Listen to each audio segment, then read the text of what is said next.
Heri ya siku ya wanawake tena kwa mara nyingine. Karibu sana kwenye live na Superwoman. Nimeona siku isiishe bila kusema hichi kitu. Mchana nilizungumzia mambo manne ambayo naona wanawake yanawasumbua sana kwenye maisha yao ya kila siku. Sasa nikasema kabla siku haijaisha, kuna hili moja ambalo pia linawasumbua sana sana sana sana wanawake, kuhusu mionekano yetu. Wanawake wanapata shida sana na mionekano yao, shepu zao, makalio yao, miguu yao, sijui sura zao. Hichi ni kitu kingine pia ambacho kinawasumbua wanawake sana sana kabisa. Kwa hiyo nilitaka niseme katika siku hii ya wanawake duniani, tafsiri za dunia zisikusumbue, tafsiri za wanadamu zisikuangaishe. Mungu ameshasema amekuumba kwa sura na mfano wake. Wewe unatakiwa ukubaliane na jinsi ambavyo Mungu amekuumba. Shepu yoyote ulionayo ambayo sijui watu wanaiongeleaje, haijalishi. Neno la Mungu liwe ndio kioo chako. Unajiangalia kwenye neno la Mungu, ambapo neno limeshasema wewe umeumbwa kwa jinsi ya ajabu na ya kutisha.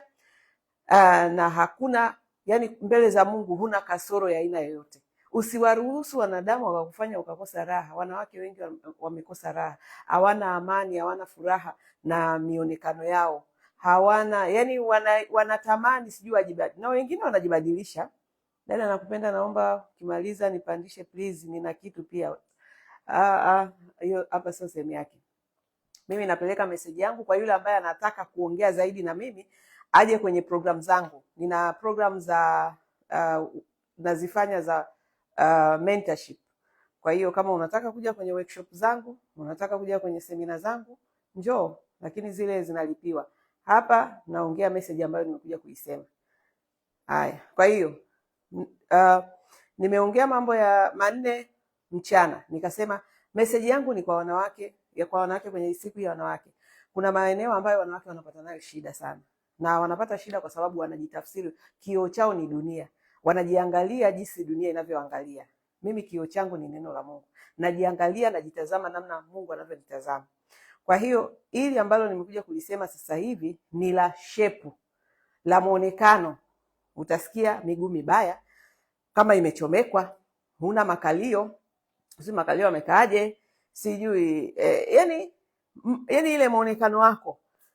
Muonekano wako ambao hujajiumba, umeumbwa. Na neno la Mungu linasema hata binadamu afanye nini hawezi kuongeza, hata kinyweleo hawezi kuongeza. Lakini huyo mtu ambaye hana uwezo wa kuongeza chochote kwenye mwili wako, ataanza kukufanya wewe ujisikie vibaya kuhusu mwili wako. Kwa hiyo hilo ndio neno lingine ambalo inabidi ujue namna ya kujitafsiri, kwamba acha kujitafsiri kidunia, jitafsiri Mungu, jinsi Mungu alivyokuumba. Mungu anasemaje kuhusu wewe, na sio binadamu anasemaje kuhusu wewe. Manne nimeongea kwenye video ile ya mchana kuhusiana na mahusiano. Mahusiano ni eneo ambalo linawasumbua wanawake wengi sana, na mnataka sana kuishi vile dunia inavyowaambia muishi, badala ya kuishi vile ambavyo Mungu anasema uishi, na we mwenyewe unavyojisikia kuishi, unavyopenda kuishi, na sio watu wa kupangia namna ya kuishi. Lakini pia sisi kwenye hizi culture zetu huku ambazo bado nchi ni maskini, tunaolewa wadogo kiasi ambacho hatupati muda wa kujiandaa. Kwa hiyo tunajikuta sisi ni watu wa kutegemea wanaume. Neno linasema amelaaniwa mtegemeaye mwanadamu, lakini mila zetu zinatuambia tuwategemee wanaume. Kwa hiyo unakuta wanawake wengi wanabaki kwenye mzunguko wa umaskini kwa sababu ya utegemezi. Unapokuwa tegemezi, maidia, unajiweka kwenye nafasi ya kukandamizwa. Utakandamizwa utake ustake, automatic. Wewe tayari umeshajiposition katika eneo la kukandamizwa. Kwa hiyo hautakuwa na namna option yoyote. Chochote utakachofanyiwa itabidi ukubaliane nacho kwa sababu ya position ambayo umeenda kujiweka. Lakini Mungu wetu ambaye ni kioo chetu, yeye ametuweka kama wasaidizi, na ametupa akili, ametupa uwezo, ametupa nguvu kubwa sana ya kuweza kuzalisha. Sio kuzalisha tu watoto, kuzalisha mali na vitu vingine vingi. Uwezo huo tunao, na kwenye familia nyingi wanawake ndio wamekuwa engine. Hawasemi kwa sababu ya culture zetu, mila zetu, lakini mchango wa wanawake katika familia ni mkubwa mno. Kwa sababu hautambuliki haimaanishi kwamba wanawake hawawezi.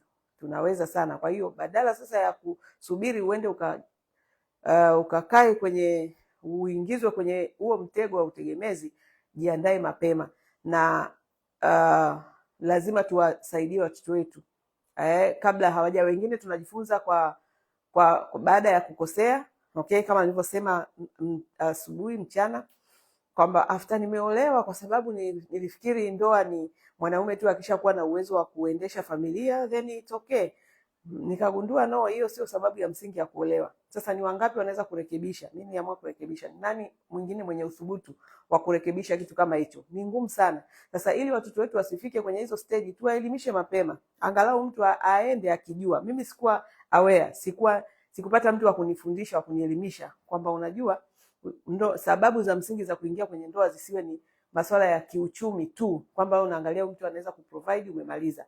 Inabidi uangalie mzunguko mzima wa maisha ya mwanadamu. Huyu mtu ana hofu ya Mungu, huyu mtu anajitambua, ana akili, ni mtu ambaye anaweza kuiangalia familia. Yani ni mambo ni mengi, lakini kubwa zaidi mtu ambaye anamjua Mungu, mtu anayempenda Mungu. Na hayo mengine yote yatakuwa ni mambo ambayo unaweza kuyahimili, ni mambo ambayo unaweza kwenda nayo, kwa sababu mtu anayempenda Mungu hawezi kukuchukia wewe, hawezi kukuumiza wewe.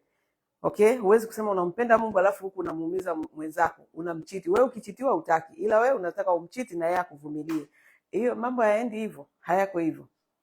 Kwa hiyo mimi kazi yangu kubwa sasa hivi nimetengeneza miongozo, wengine wanaita vitabu. Mimi siuzi vitabu, mimi nauza ramani ya mtu ambaye ya uhakika kabisa, ambaye anaweza kutoka point A kwenda point B, anaweza kutoka zero up to hero. Kwa hiyo siandiki vitabu wala sio mwandishi wa vitabu. Mimi ni mtu ambaye kupitia uzoefu wangu, kupitia maisha yangu, kupitia safari ya maisha yangu, ni ramani ambayo namsaidia mtu ya uhakika namna ya kuweza kubadilisha maisha yake.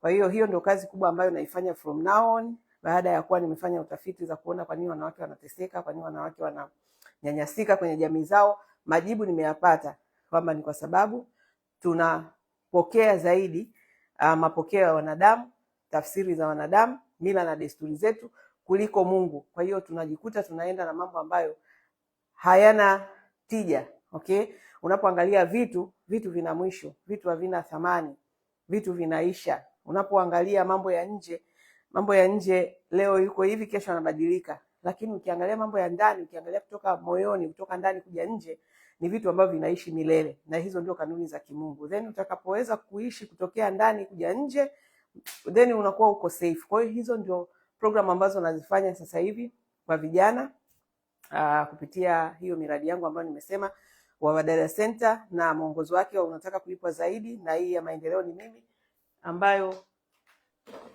kama nilivyosema hizi ni ramani, sio vitabu. Okay? Kwa hii ndio miradi ambayo haya ninayoyazungumza yote yako kwenye miongozo yangu.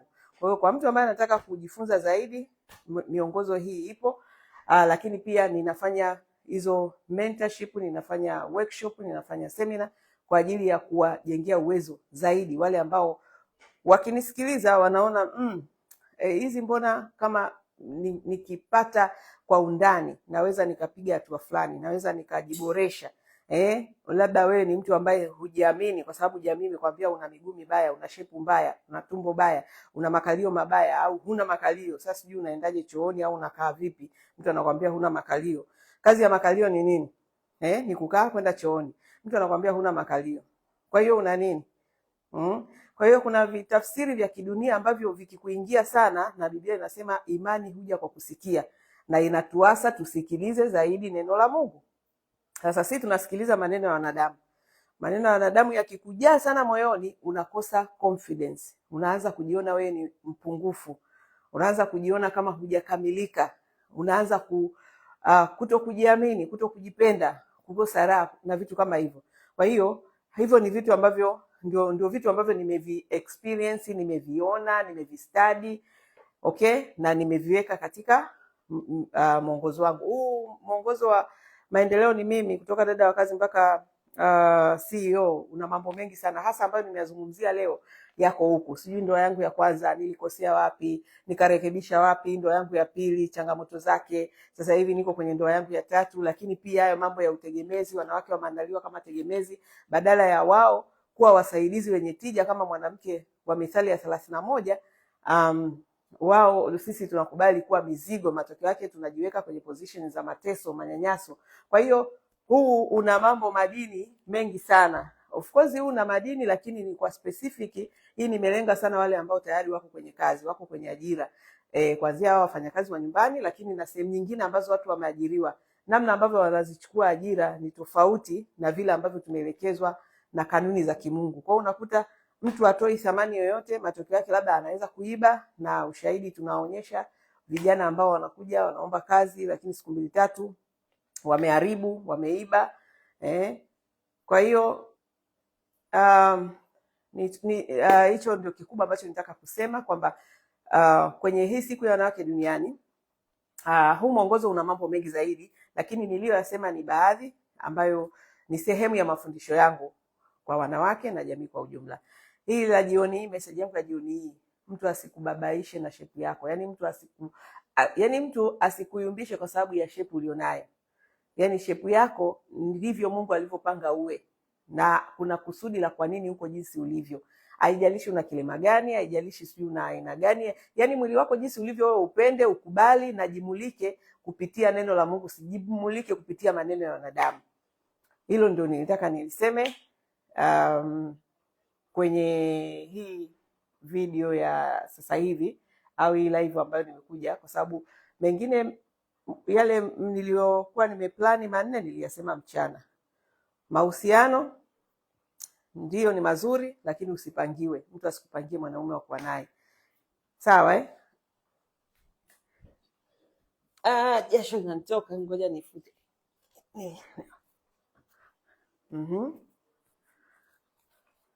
Sawa.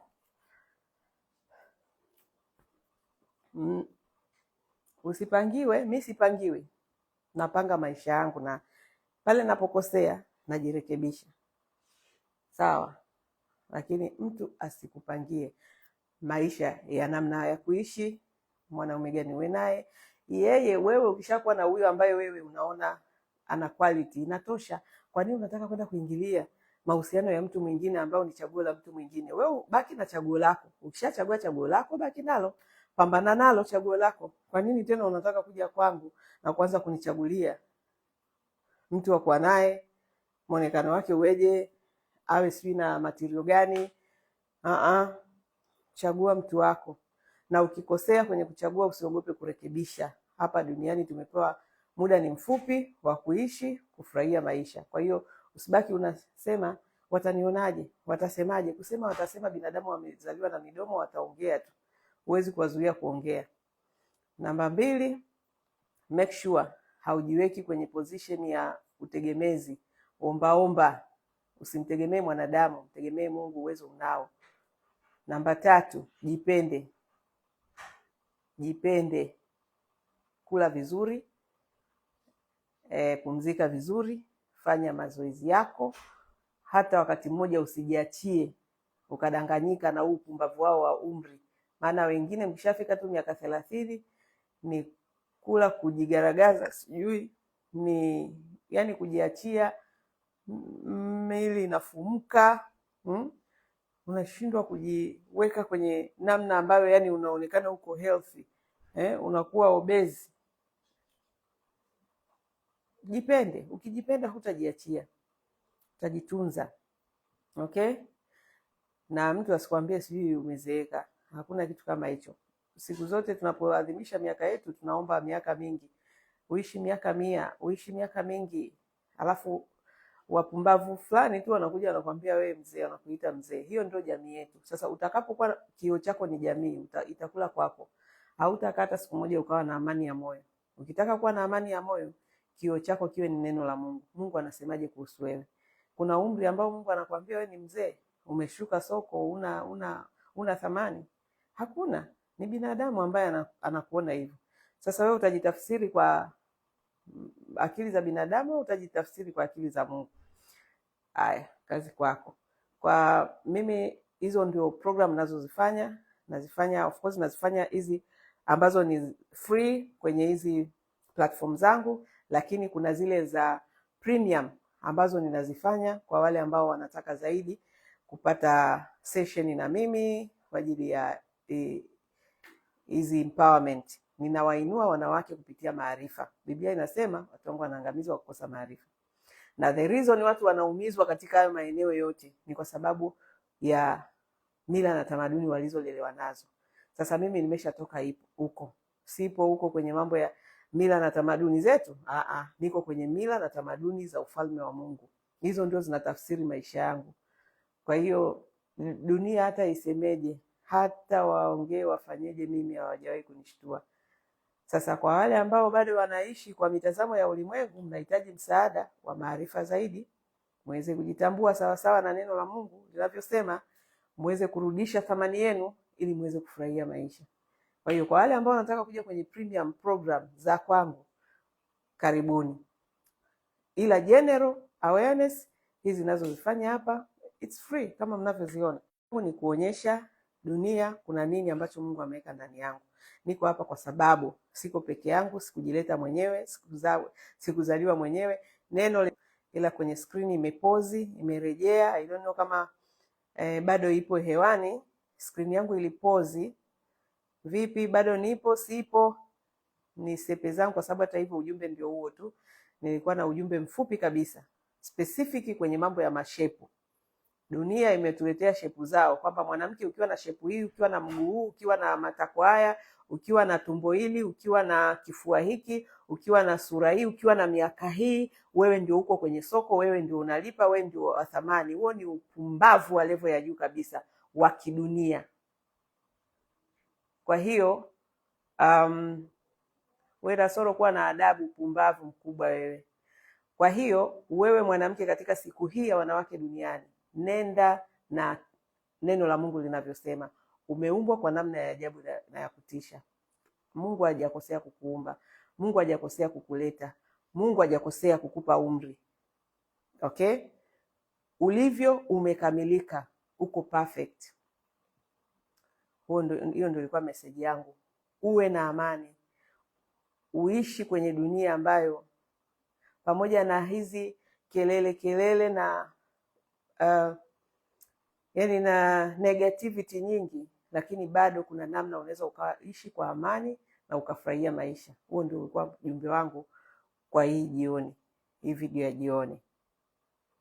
Okay? Haya. Baki salama.